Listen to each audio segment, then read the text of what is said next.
under God, indivisible, with liberty and justice for all.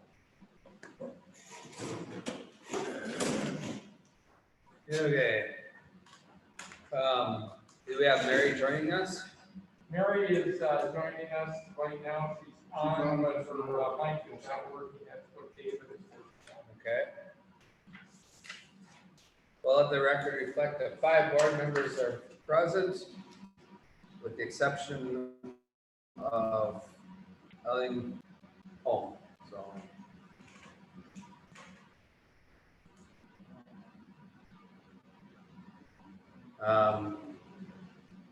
approval of agenda. Is there approval of agenda? I'll make the motion. I'll second. Got a motion and a second to approve the agenda. Is there any discussion? Hearing none, all in favor say aye. Aye. Aye. All who oppose? And all abstain.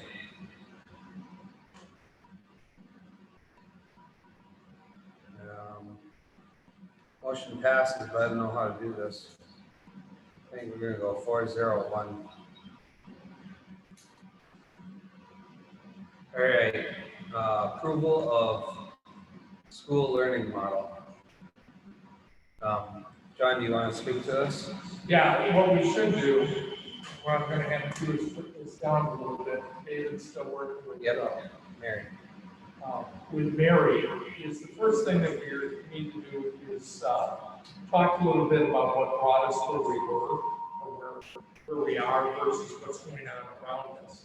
I put in front of all of you, until David gets back, I can't share it with the public, you have a sheet on step by step. And so what I'd like to do is have Tony Newman, our COVID-19 coordinator, speaking. Yes, Clark, said his friend Joey Mackerel. The best part of Christmas isn't munching and crunching and singing too loud. What do you mean? Asked Clark. It's hard to explain, said Joey. You're not on mute. Thank you.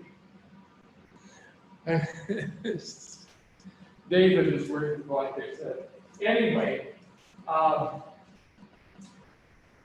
what we initially talked about in our incident response team was moving the date to January the 11th, including pre-K.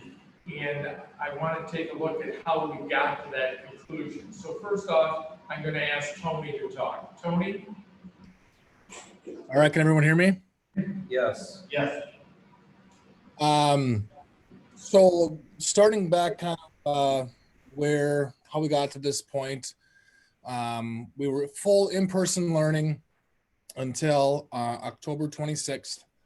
And from there, our model has changed. Really the week before, the week of October 19th, we had a second round of large amount of kids out with minimal cases. We had transportation issues with drivers being out because they were close contacts on buses.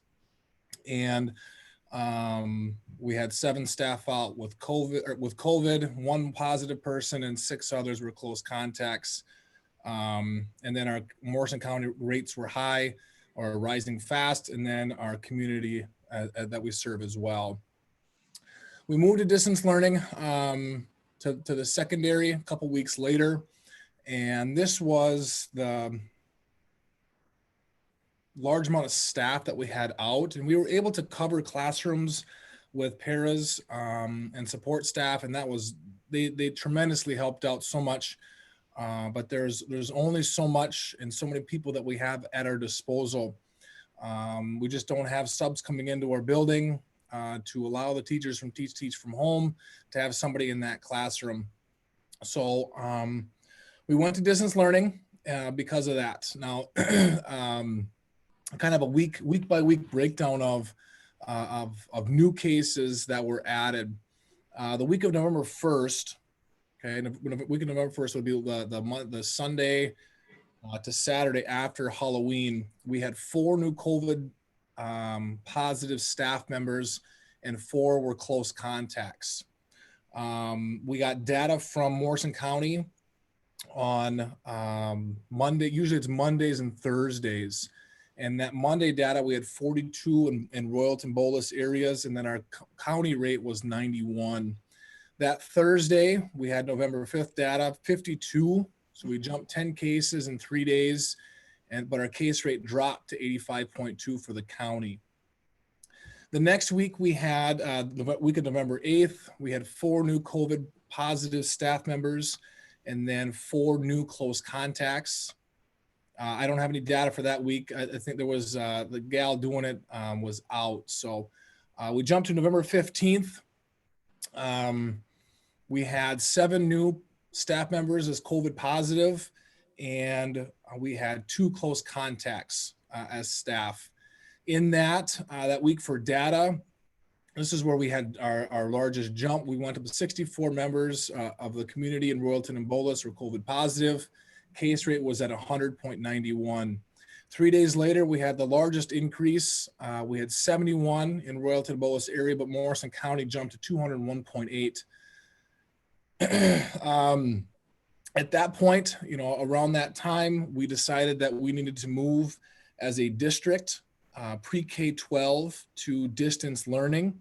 And we let families know the week of November 15th that we were moving to that model, pre-K-12 distant learning on November 30th. And we had used that Monday and Tuesday before Thanksgiving, the 23rd and 24th, as planning days for the elementary. Now we move into the week of November 22nd. That is the Thanksgiving week where we had those 2 days of planning. We had 4 new COVID positive staff members, and staff members, we had 7 new close contacts. The only date that I have for data was that Tuesday, as Thursday was Thanksgiving, and that was 215 for a case rate.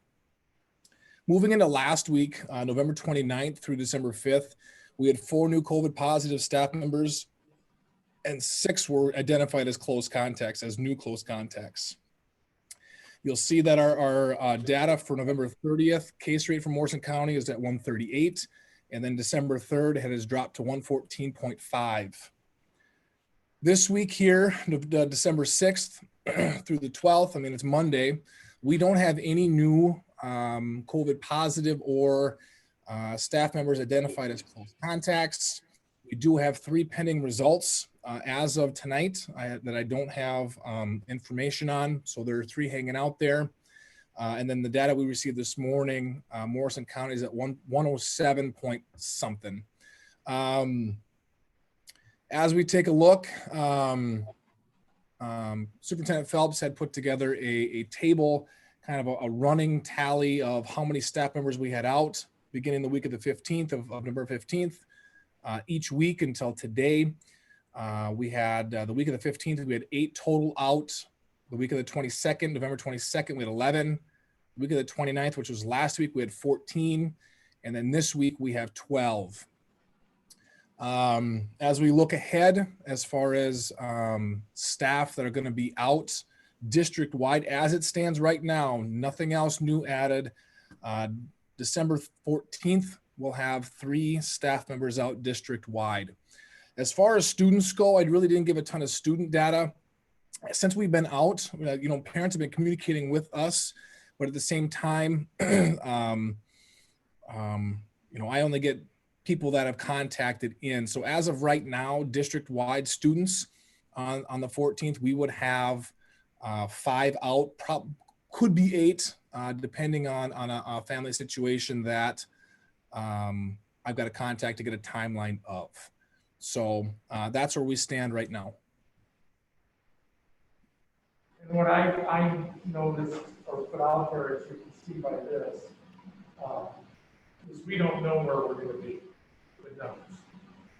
No idea at all at the end of this week. I know from our meeting today, we met with the Department of Health, we met with the Department of Education, our regional response team, and also our county response team. And everybody is expecting our rates to go up. I miss anything on that, Randy or Russ? No, but I do have a question on this table. Those numbers are contiguous, right? The week totals that, like the eight from the 1 week, they don't, the week 2, I mean, that's not really 19, right? No. Yeah, the problem is people are going in and out during the week, Yeah, okay? And so that's kind of an average. So one day that week, like the second week there, it might have been 14 for a while. And then it might have been 9.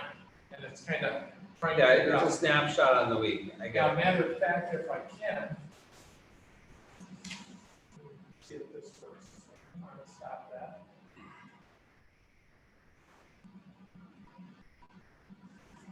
So, Tony, I did have a question, and I'm sure that the school isn't the only one that this is gonna come up with a question. I'm sure every business out there is starting to do it, and maybe it's an HR thing that I shouldn't be asking, but so if you get quarantined from contact tracing, I mean, you get back into work and 4 days later you get quarantined because of contact tracing. I mean, how many times in and out can you be, or is there no limit, or is that I can't ask that question? There really isn't, unless you're COVID positive, where you get that 90 days of so-called immunity, where you're at the lowest risk of getting it. You're right. You could be a close contact, come back for 4 days and be a close contact again, and you're out another. The guidance has changed a little bit for non-household contacts, which we're kind of sifting through right now. But yes, you could be in and out. If you don't get it, you can be in and out as many times as you're exposed. And Tony, note the Minnesota Department of Health hasn't done anything with the new CDC things where they talked about going down to 7 and to 10. I'm assuming that hasn't changed yet. Yeah, we got that. We got that late this afternoon. I sifted through it. So essentially, what it boils down to is if you're a household contact, they're holding firm on the 14 days just because you're in that intimate atmosphere with your family. If you're let's say a bus contact or a classroom contact, or you were with somebody that was COVID positive and now you're no longer, with them in that household, 10 days if you're symptom free. So on that 10th day, if you're symptom free, you could come back on the 11th day. The other marker that they gave was, what about 7 days? And you can come back 7 days, provided on day number 5 you got a test and you got the result back as a negative test on the 7th.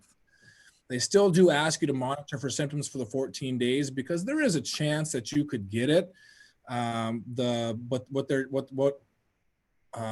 We were told, from Senator Commissioner Malcolm, is that most people are being infected in the early part of that quarantine. It's on the front end of it and not so much on the back end. There's still a chance, but if you continue to take the precautions from, whether it's day 7 or day 10, whenever you're able to come back through those 14 days, and to the nth degree, the risk is lowered. What I put up there for you on the board, and so everybody else can see, Tony keeps copious amount of data here. Red means they tested positive. Green means that they're close contact. Brown, they're waiting for a test. And I think those are the only colors you have up there right now. And you can see what's going on. Over here, this date is the return date. So we've got this close contact can't come back until the 17th. And then you go on down. Some of these are clear. That's where you see nothing other than I like to keep track of who's positive. For the very reasons, theoretically, you're not supposed to be able to get it again if it's through your system for 90 days, but some of that doesn't hold true either. So you can see those different numbers. You can see the different numbers where they can come back. It depends how they're handling. Any questions so far? No? I have one. The close contacts, do you just self-report? I had a close contact, so I'm off for So No. we, Go ahead, Tony, explain it. the way that we've handled it is, you know, obviously we only contact trace in the school. So as it pertains to our walls, and we rely very heavily on that COVID positive person to identify who they were with within 6 feet for 15 minutes in a 24-hour period. So we take that information, you know, if it was a student, we were able to look at cameras and those types of things. But you know, in other circumstances, we're not able to. So we really take the word of that COVID positive person to look at those things. And then we reach out to those people if they're close contacts, potential close contacts. I talk them through. All right, this is what we have going on. Would you be considered, you know, and have that open dialogue with that person so that they're comfortable with the decision, the end result decision that we come to. We also have to be very careful with HEPA regulations in that that's one of the questions that come to us constantly from staff members. I know such and such is gone. Do they have COVID? We can't say a word about it. Or did I come in close contact? Well, that's what Tony and our nurses do, is they check that out. It's a very tedious thing. Sometimes Joel has been in on that, I've been in on that, to see who has been close enough within 6 feet for 15 minutes, 30 minutes. I can't remember what it is now because they changed. What is it, Tony? Still 15. Still 15 in a day. So that becomes very, very important to us. Our biggest fear is buses because that's an automatic. That if you're riding the bus and it's gone over 30 minutes, it doesn't matter if everyone's masked, you have all the windows open. If you're driving, that bus goes down. And you know, and this is across the board, we can't run our school if we have buses shut down. And that's happening across the country. I know of one school district north of us, 14 bus routes had to be canceled because they ran out of drivers. I know that we had another company drive for us for a sporting event, and that driver had to sit out. But Tony's absolutely also right. A person can continue to be out, and then they could end up having the disease, and then that's an added time on top. If you're if you're close contact and never get it, you just, Yeah. Right.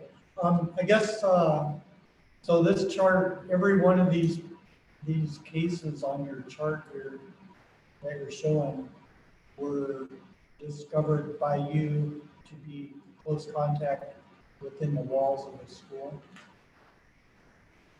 Well, yes. So some are in our, whether it's a positive case in our school, and then we have close contacts. But you know, on the other side, like I think what you were probably getting at is before was, you know, if they tell us that they're a close contact, yeah, they're still out. We take them at their word that yes, they're a close contact with somebody. They've taken the proper precautions. They're letting me know. And in most instances, they're looking at, oh, what do I got to do? What's next? What do I have to do? And so I contact with them and I lay out a timeline of return, and we go from there. But yeah, if they're a close contact with somebody else in the community or otherwise, yeah, they tell me, and then we go from there. The biggest part of close contact outside the school, and this is our largest contact with our staff, is family member in their house has tested positive. If they have symptoms, they can still come in. But as soon as they test positive, then they have to tell us. They're supposed to tell us. They could be in trouble for that's not following the regulations the state has set down. So that would be the exception to it. Matter of fact, most of our staff, we don't know from contact tracing, not that it hasn't happened, but most of our staff has been from the outside. Someplace they picked it out, and you can hear some of the statistics that have gone on. People have gone to weddings, people have gone to wakes, limited group, but all it takes is one. And that contaminates. Okay. the call we were on earlier, had the health commissioner in Little Falls. Yeah, And he said that you know, for the most part, school might be the safest place. Because they just don't find the transmission in school, with the mask wearing being what it is, and And understand, please, that in close contact, you can have your mask on, you can have a face shield on, but if you're within 6 feet, you are close to contact. That's why as much as we can, and it's not easy to do, stay more than 6 feet away. And that's where that 15 minutes in a day comes from. 30 minutes, is that right, Tony? 30 minutes over 2 days? I haven't seen the 30-minute mark. The only time I've seen 30 minutes is on the bus, but 15 minutes. Good question.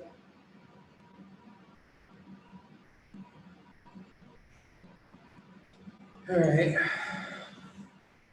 So, You might want to see if there's anyone in the community that wants to speak. is there anybody in the community that wants to speak?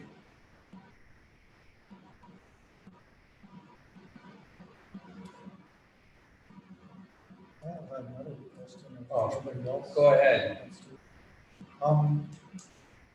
As I understand it from your board briefing, there are children that go to school here still, is that correct? Yes, correct. And right now, that's by direction of the state.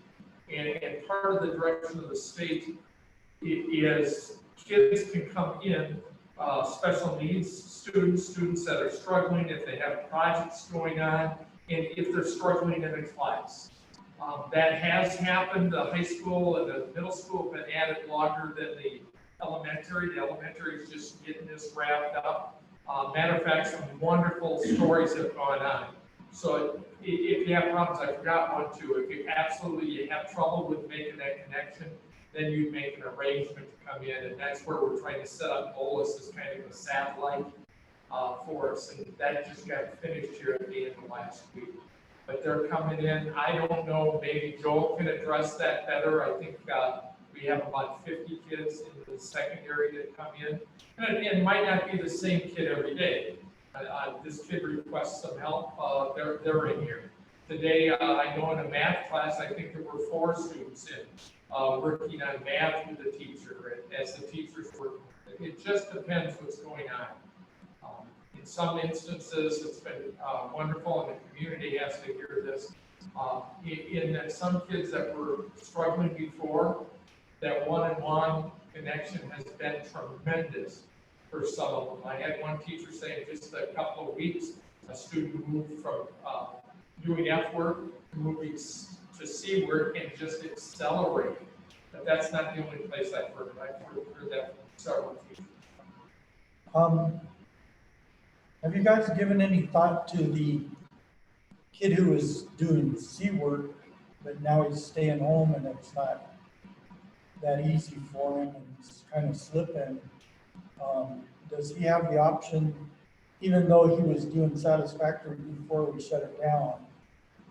Now he's kind of he's falling behind. Can we allow them to come in? Absolutely. That's a case where it's on partly from the teachers. Great question, by the way. If the teacher's seeing a student is struggling or maybe not showing up to class or checks in and then does something else later on, that to me, that's a time to call, hey, Frank, you better come in. I hope no student is Frank right now. I got that one. But Frank, you need to come in. I think you need to be here.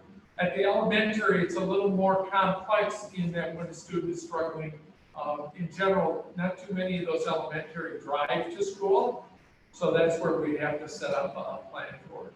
And that's where Phil's working. It takes some time to set those things up and set up a system to handle it. Well, it's gonna take some time to figure out what the warning signs are and what the, which kids are going, Mr. Chair, Yes, Mark Petron, what decisions do we have to make tonight, or are all the decisions made by the state based on the numbers, or are we gonna make some decisions made on some? Yes, you I don't know. need to make a decision tonight. On what? and on what, are we gonna extend this, what we're doing, are we gonna bring them all back at once? I think you would get pushback from the state if you said, hey, we're gonna go full go starting next Monday.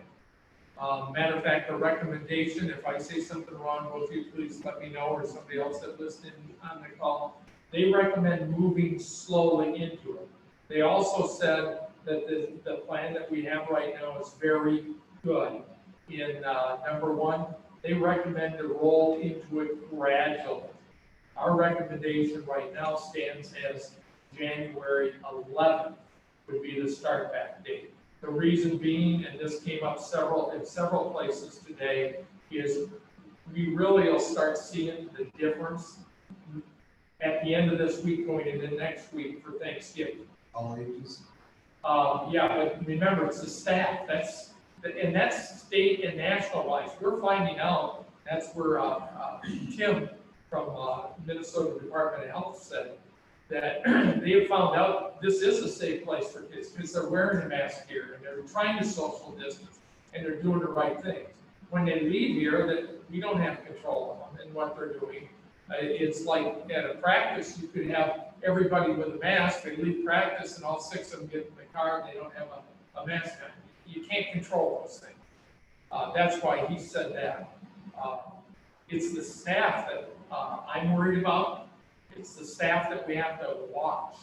I think we ducked a bullet, so to speak, in that when we called for distance learning, if you noticed on that original document I had, that we wouldn't have been able to sustain it the next week. Last week, we wouldn't have with as many people that had to go on. It would have been not good, or this.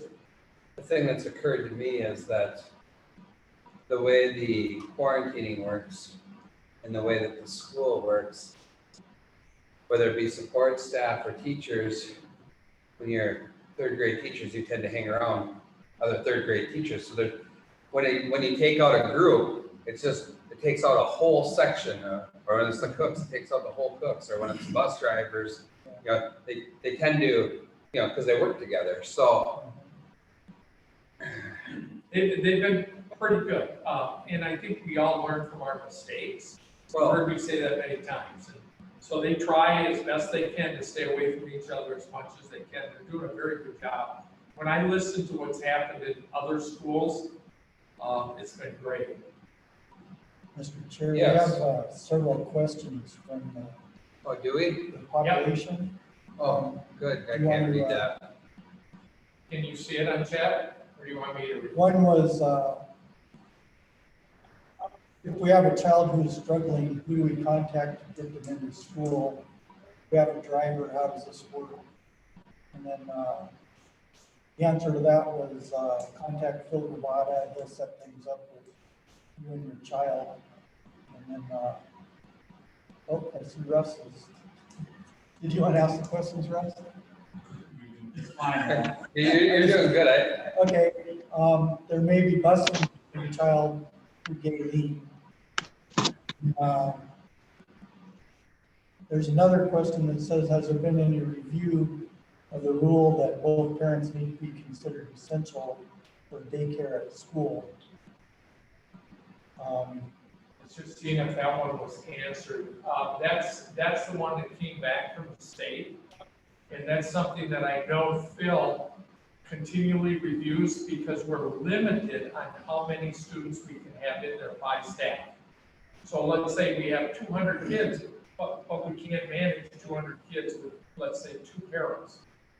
Well, you can't social distance them. Well, you can't do any of that. And that's the problem. Do you guys use the gym? Does your kids out in the gym? I believe they are using the gym. I would have to check here. We have various times, we have people in the weight room because our kids are here. Over there, I know there are times for like recess, if the weather's inclement outside, they will take them out. Oh, I meant like spread them out in the gym for class, to make that distance. Yeah. No, we haven't. I don't believe we have for one of those childcare. And the reason you'd still, if you spread them out 10 foot or 6 foot, Yeah, it's still pretty hard with a gym full of kids. right, 100 Get kids. chairs 100 at once. kids. But, you know, what I was thinking was, if you can fit 15 kids in a classroom and you only got one history teacher, you could put like 50 kids in the gym and have one history teacher, you know, up at this. At this school. Um, That was the original plan for that. That's why this area is cleared out of all the couches and stuff and the chairs. The idea was to spread out and have a larger class in here. The gyms were to be used, but the more they looked at it, we didn't have enough large spaces around to make it work. Good question. Let's see if there are any more out there. Kathy had a question for Tony. It looks like it got answered. I think we need to review on. Yeah, why don't we read it out, so if they're not. The question is, At the top, Yeah, it's for Tony. I'm helping with childcare at the elementary. So we should, we should be trying to keep at 6 feet distance from the students, ? And still trying to help them with their schoolwork, ! And I guess my response then, you know, it's a great question. You know, we're never going to be fully distant, you know, but if we can continue to make or even tighten down on some of the precautions that we've done, masks and shields, and continuing to float around the room, having the kids ask questions at a distance rather than you looking over the shoulder. I think those are things that we can do. You know, just talking, you know, getting that question in 5 minutes and try to formulate an answer. But you know, it's a delicate balance. You know, you walk a tightrope of how close versus how distant. You want to be there to help them, but at the same time, taking those precautions.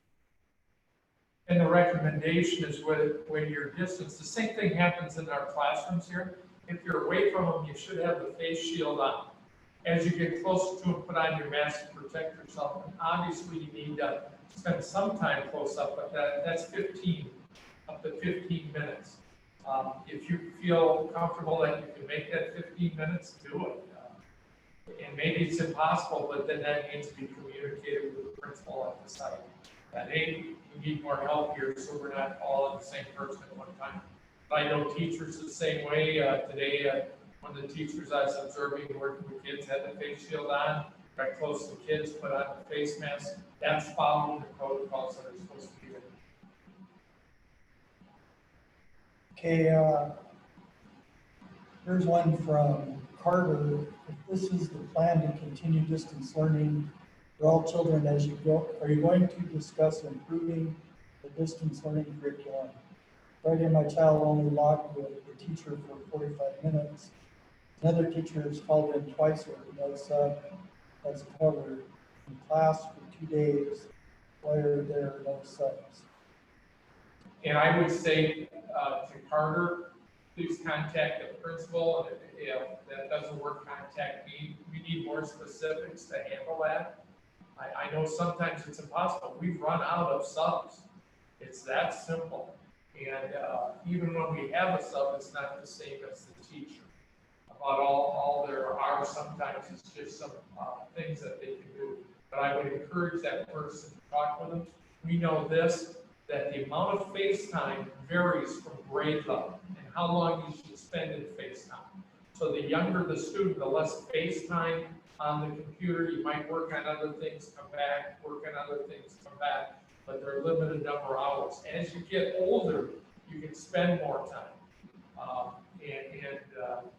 When you get to be an adult, and I think some people that have sat in on meetings, there's a time limit on that too. I think you'd agree, Russ. It's tough to sit in a meeting over an hour and a half. And everyone tells you should get up and exercise some, but it's very, very difficult to do that. So there have to be some breaks during the time. But if there's a problem, contact the principal. That's the one that's in charge. And if you feel something's still not right, feel free to contact me.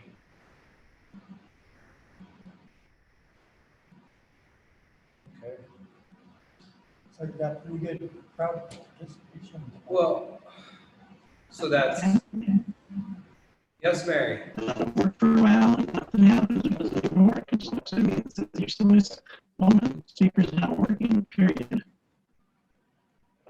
Mary, can you back up a little bit from your mic? You might be a little too close.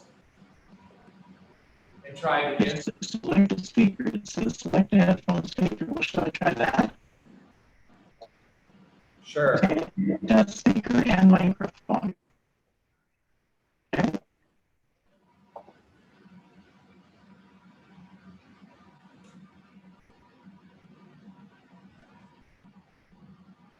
So what I was going to say is, you got a lot of participation because the Do you state. hear a ringtone?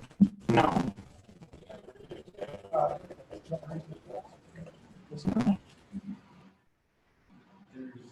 There's a question, it says on the spreadsheet, that was, has the return dates for staff, is there one staff with the return date after 12/14?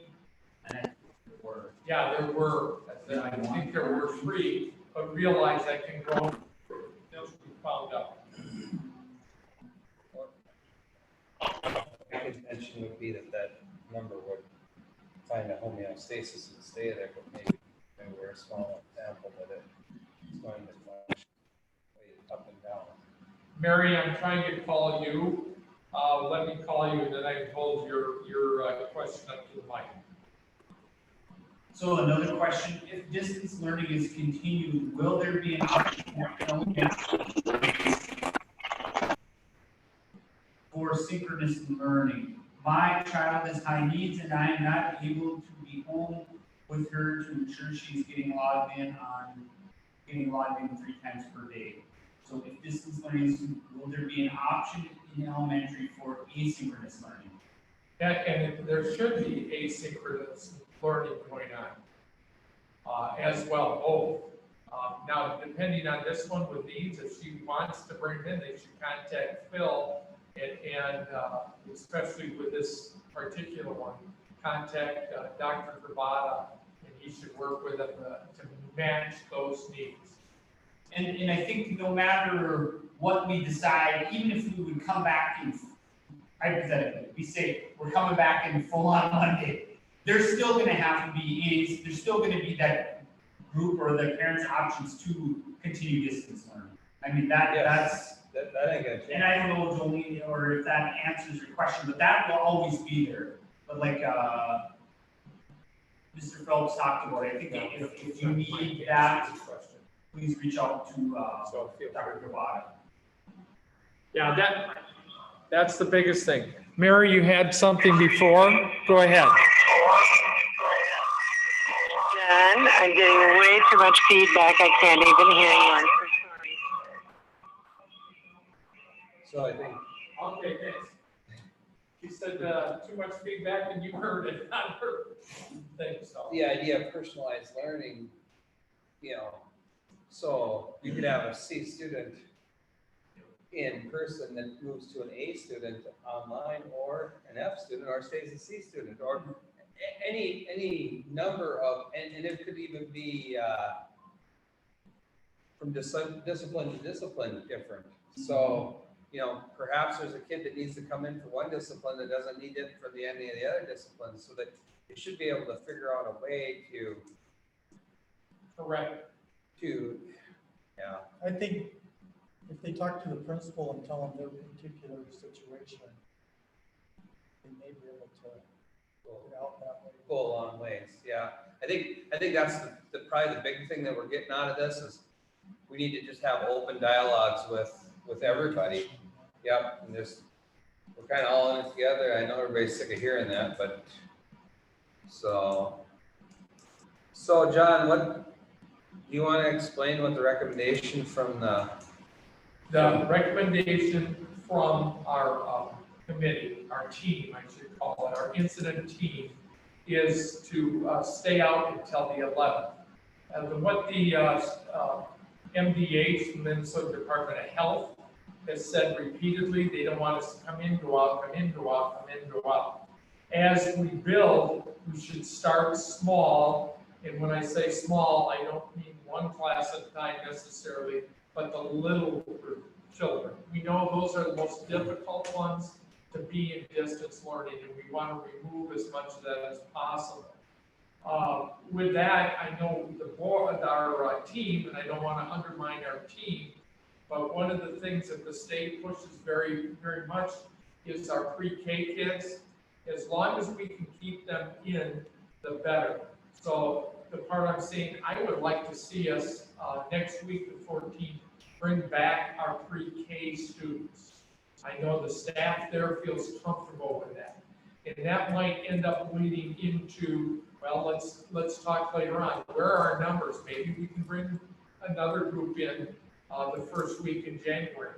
I'm hoping we don't have to go back out to pre-K, say in pre-K. So the recommendation is definitely we should stay out in distance as of today. Randy? Yes, Phil. I just wanted to add to the pre-K. Another reason is our pre-K do not have electronic devices. So it's much more difficult for us to do the distance learning with the pre-K, and that would be another reason for having them come in. So they don't have computers, don't have iPads, and it's just much more of a challenge to keep giving them, good learning experiences without those devices, as far as the distance learning. Are they the only kids that don't have devices? That's right, yes. Some don't have good connections, and we're trying to work with those as fast. Well, yeah, I get that too, but I didn't know that they didn't have any devices.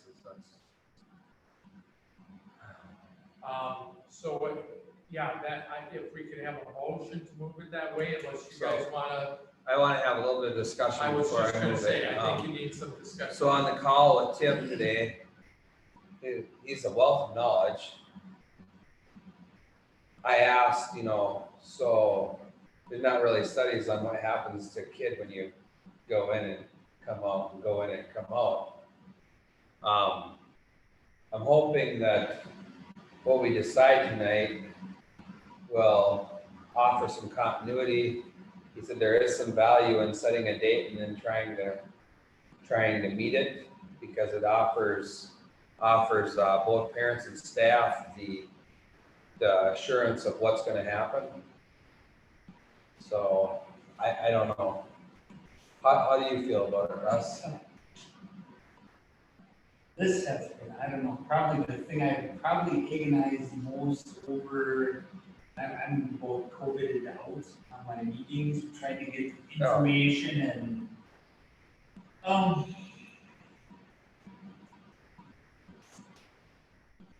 I think something, the pre-K, I think we have to work towards getting the kids back, right? I mean, I think everybody feels that way. And is now the time to do it? Do we try to bring them in before Christmas for that amount of time? I know I've gotten feedback from the staff that that's a challenge, right? Because everybody was distance learning, now you bring them back in, and then there's 3 days before Christmas. That's, in general, on regular years, that's a challenge. I know there's a lot of parents that I've heard that want to bring their kids in as soon as we can. It's like, well, do you weigh that with keeping staff, keeping busing, there are, I guess, a ploy that I don't like is always the constant, well, wait till the next shoot, wait till this, wait till this. I hate that, right? Because it's hard to know. So I guess I would really waffle back and forth sometimes, but Well, because you forget, you're trying to be respectful for everybody. And then if you focus too much on one group, you can get, you have employees, you have parents, you have the kids. You have to be respectful to each group, and how do you do it? So I guess I do support the 11th. I think that we should give the option for, at least for those pre-K kids that can go back because of some of the challenges that they are having. I think that seems smart. And even from what I heard the other night, I asked about busing a little. And even if the pre-K, Gillian, I see shoes on, but I think, correct me if I'm wrong too, that if they do need busing, there is that potential that we could go out and pick them up with the buses too, because we are running 6 routes. No, actually, right now, we're only running two, but that will gain as the elementary starts bringing more and more kids in. And that will gain as we find some of these struggling children. So I guess my mind, I think pre-K I'd like to bring in. Kinder, I would love to bring all those kids in, but I think a little bit for continuity and I right now, as of today, I sit here, if I walk over, if I change my mind, I think the 11th, staying distance till the 11th. A little bit my question is, how do we then start the 11th? You know, because again, things could change. And the other thing that I guess going through this all, I've been trying to think about how do I want to remember this time. I think I want to go back and say, I wish we would have went back weeks earlier, you know, that week and a half, Rather than, as opposed to say, boy, we should have never went back in that week and a half. So that's how I'm thinking about it in my mind now, but I guess that's my opinion. go ahead, Noel. Okay, I think that some kids are gonna do fine no matter what. Right. And, they're fine doing distance learning. There's no problem with those kids. Then you have kids who were okay in school, but they're struggling with distance learning. Then you have kids who are gonna struggle no matter what. So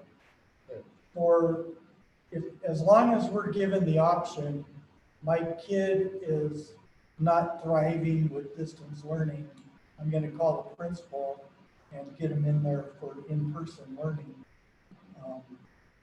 Then the ones who need to come in for in-person learning will be taken care of. The ones who are gonna do fine either way, they're gonna be fine too. The one hole in that idea though, is who advocates for the kid as parents aren't advocating for him? Do we have a team to, Yeah, I think the teachers know you know, who's struggling and. that's and gonna be like- the real struggle, because there's gonna be some kids that, there's gonna be a parent that either doesn't have time or doesn't get advocated for the kid, and they need an advocate. Yeah, and that's like you said earlier, they'll call up and call Frank's parents and say, Frank needs to come in, he's struggling. I think for those parents who, you know, they watch their kid fall further and further behind, they've got the option to call up and say, hey, my kid needs to come in. And it may not be every day, it may just be, he needs to come in for math classes Change or whatever. But yeah, we should be as flexible as we can for that. And that's, Those names are known. I'm sure they are. And it is very pressing for us. The hardest part is getting that communication, because sometimes they don't answer the door. Yeah, people go to their door. Right now, that's again across the state. Our county is working on that.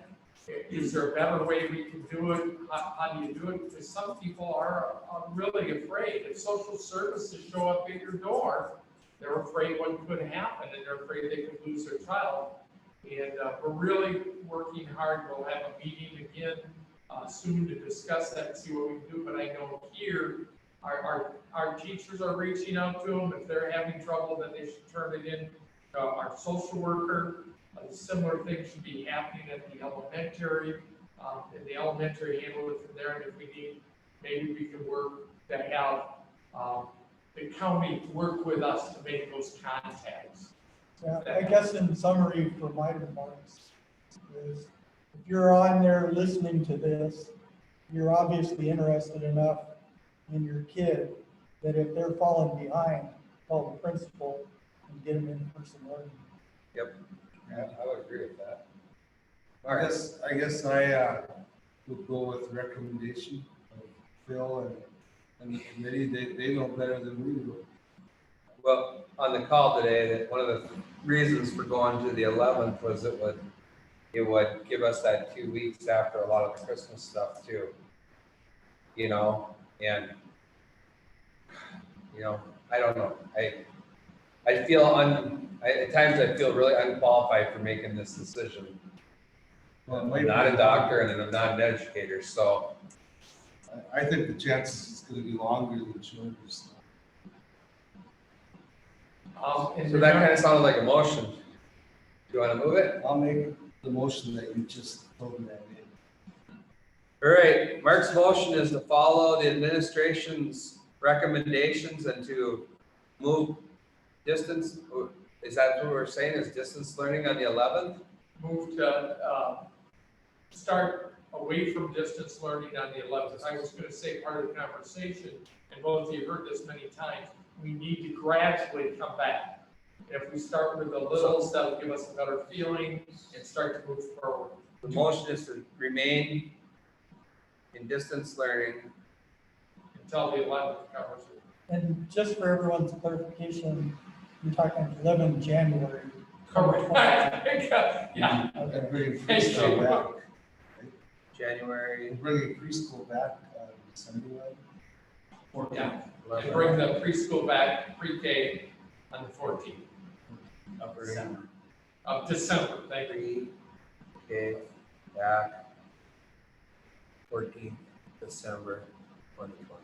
I'll read it here. Mark made motion to remain in distance learning until January 11th, 2021, and bring pre-K back to 14th of December 2020. Is there a second on that? I'll second it. Okay. Yeah, you turn around the camera, you less than thumbs up. All right, you want to have some more discussion on it? Okay, not a problem. I think we need to decide at which point we start talking about what are the metrics for the 11th and what does that come down. Do we need to decide that tonight? Probably not, but it may be in our next board meeting on the 14th, so that'd be next. We probably should have a plan, like, if the fan hits the shannon, this is what we do, and if the numbers continue to mellow, this is. Yeah, I would like to see, to be honest, I would like to see all the way up to 5th grade back full time and then hybrid 6 through 12 to start, but that's just me. I don't know if that's realistic or not, but. And I think we have to also look at what's going on in the county and in Royalton.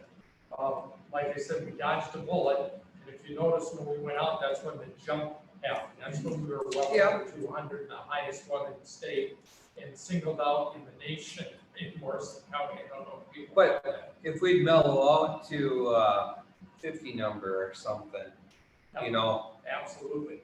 and that's totally possible. I mean, we had a 66.7% positivity rate in Morrison County. I would think everybody's got it pretty soon, huh?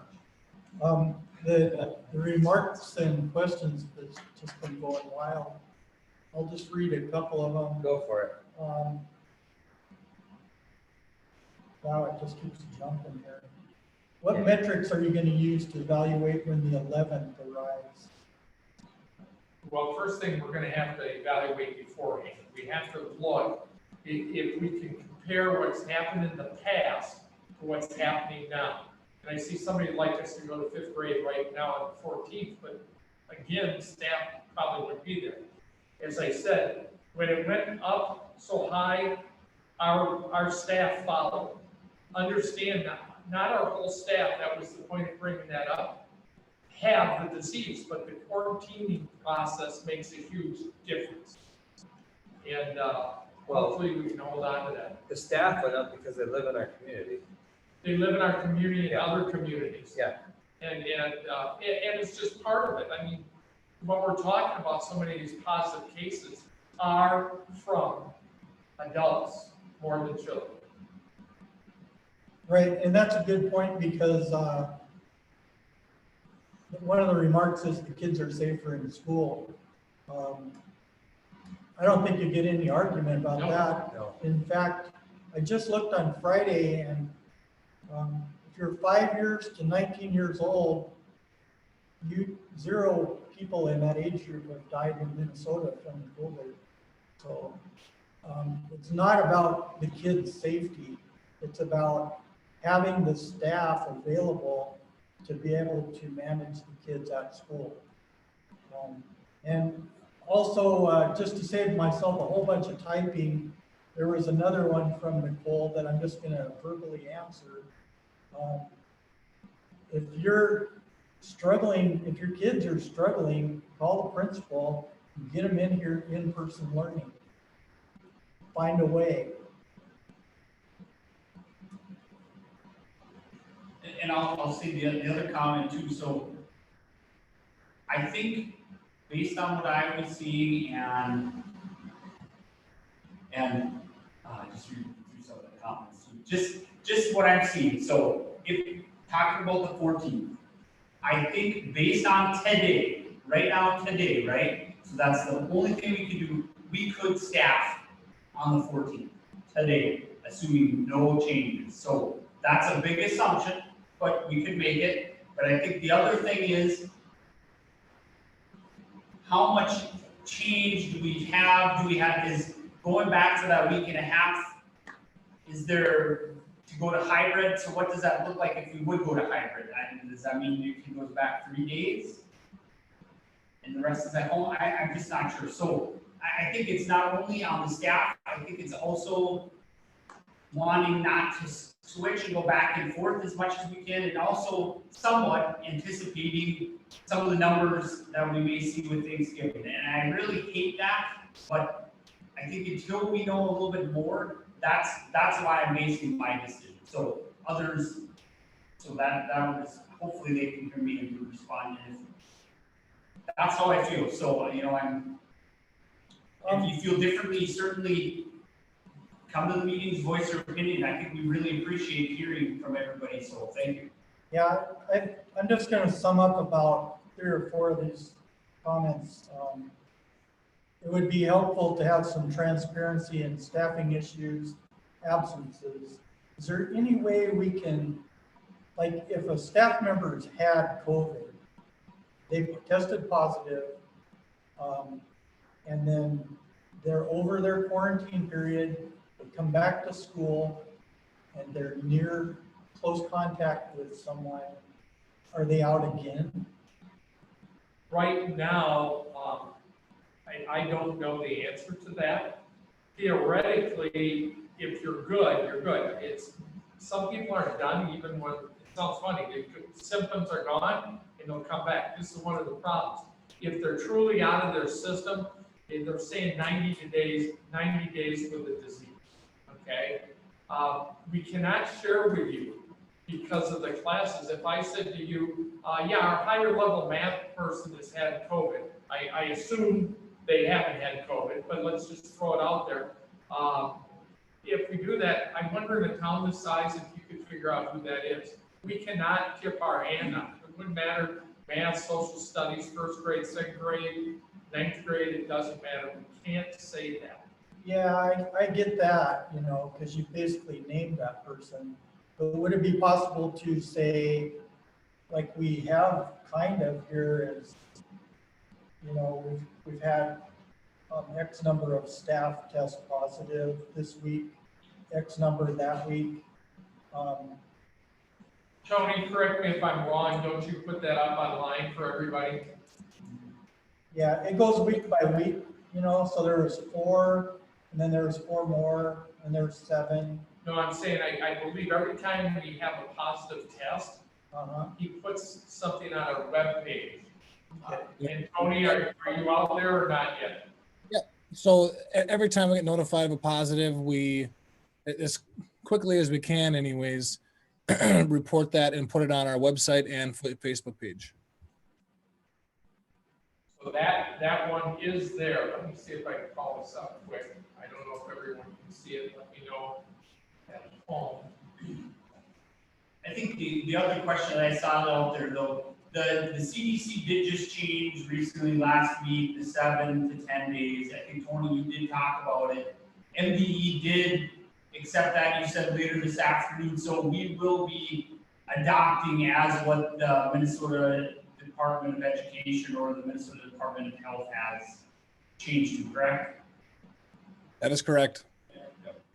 Tony, do you want to talk to that for a minute, like everybody on that? That might Sure. help. So the MDH mulled it over. They talked about it. What they came to the conclusion on was household contacts within the home very well still may abide by the 10-day isolation, 14-day quarantine, because it does take those 2 to 14 days after your last contact with that infectious person. So on day number 10, you're no longer, or day number 11, you're no longer infectious, but everybody else was still in contact with you. So that very well may continue on that 14-day timeline. So you still may be out 24 days if somebody's got it in your house and you don't get it. If you're just a contact in a classroom or a bus or in the community and you're identified as a close contact, they did allow 10 days for a close contact if you have no symptoms, or 7 days if on day number 5 you get a test and it comes back on day number 7 and you're negative, you can then come back. We would have to have that on file to shorten it from the 10 to the 7 if that's the case. And you still need to monitor for symptoms throughout to make sure you're not. But again, the CDC has taken, or the MDH has taken the CDC's guidance and pathway on you're less probable to get it later on in the quarantine if you don't show symptoms by day number 7, day number 10. Okay, here's one. The original motion at last meeting was pre-K through 3rd would come back on the 14th, with the rest of the school being voted on tonight. Why are we going backwards to only pre-K coming back on the 14th? You want me to answer it? The numbers. It ends up to be the numbers. We can't control what's going on in our staff meeting here. And yeah, we're speculating, but what we're speculating based on data and following the template that's been going on. And that's why we had to take another look at it. And I think Russ has also spoken to that some of our teachers, well, if we start doing that, we're just getting into distance learning, we turn around, next thing you know, we're back out again because our staff is there. That's the danger. And that is something the state has made very clear. They don't want us in and out, in and out. Okay, and I guess as far as the question goes from that person that I just read, if your kid's struggling, call the principal and have them come in for in-person learning. That's part of the slow start too, is by allowing the kids that really need to be here, in here. Okay, all.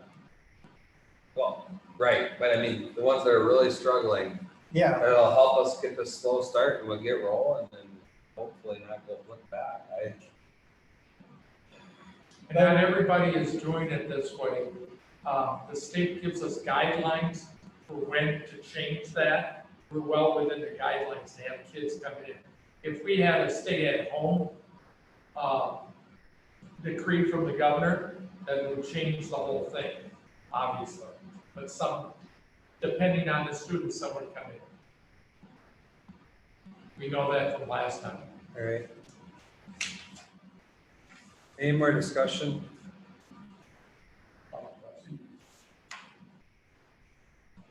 All right, I read it again. Motion made to remain in distance learning until January 11th of 2021 and bring pre-K back on December 14th, 2020.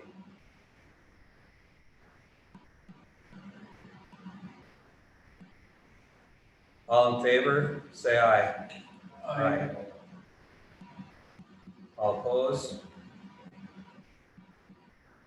All who abstain? I just had something occur to me. We already voted, it's a done deal, I know. Did you abstain?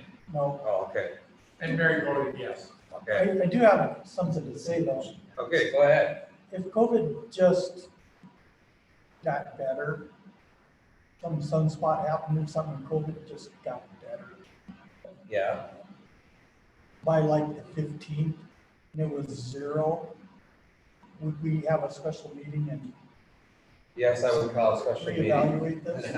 Okay. Yes, I would call a special meeting immediately. You mean if the sun just came out and Yeah, Things if just like- something happened and COVID couldn't handle it, and it went away, we could speed this up, get people back. I would agree with that. That'd be something to wake up to in the morning.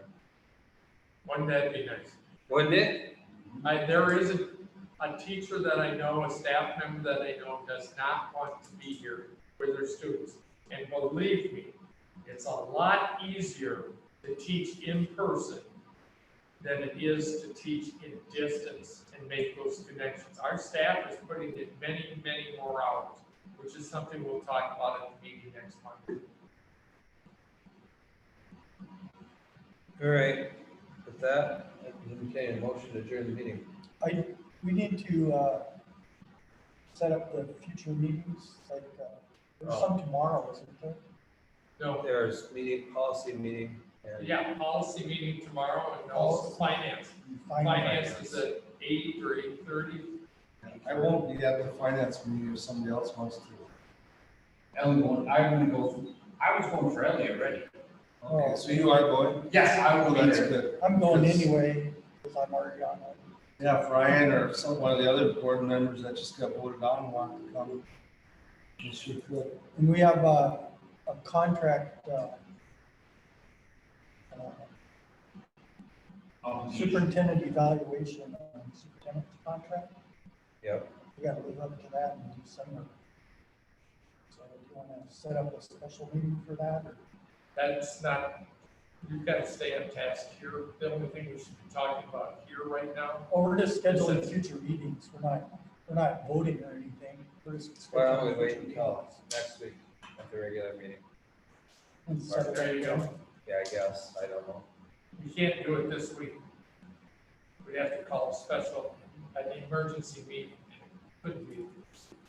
Yeah, it just can, I mean, you gotta have like, what, 72 hours ahead of time to, That would be for an emergency. All right, so, yeah, it's just something that we're obligated to do, so we need to put it on the schedule for December. okay. What are the policy and finance committee, 8:30 and 9:30? 8:30 to, I think I put it down to 10, let me call it up again. I think 8:30 and then 9 o'clock. is the 8:30 policy. to 9 o'clock?